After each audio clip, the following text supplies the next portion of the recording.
Whilst of course moving to Spain is a fantastic lifestyle choice, we need to be mindful of the differing fiscal landscapes that exist between here and the UK. And a good example of that is a trust.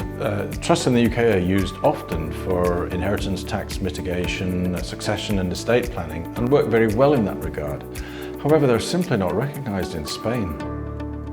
The Spanish take something called a look-through approach, which essentially means that they see the settler or the owner of the trust as being the actual beneficial owner in terms of a possible tax liability. So we have to take some steps to mitigate this. Yes, it's an important point to bear in mind. There is a rule in Spain called Modelo 720. It's simply a tax-related law that you must declare your overseas worldwide assets if they're over a certain amount in certain categories. Those categories are property, bank accounts and/or investments. If you have cumulatively more than 50,000 euros worth in any of those three categories, then you have to declare on the Modelo 720.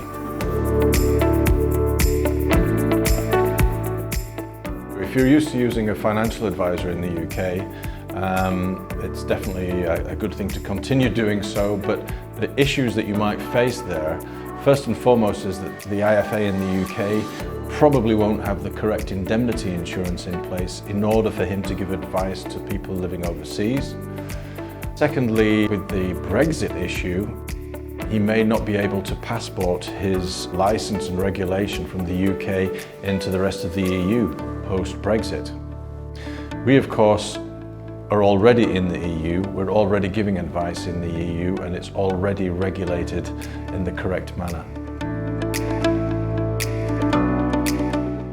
There have been some huge changes have taken place in Europe in terms of the financial services regulation and what particularly trustees of pensions can and can't do, and what due diligence they now need to do on the advisory companies.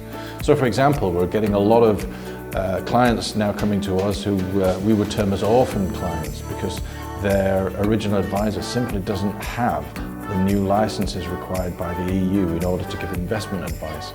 We of course do, so that's something that we can be proud of.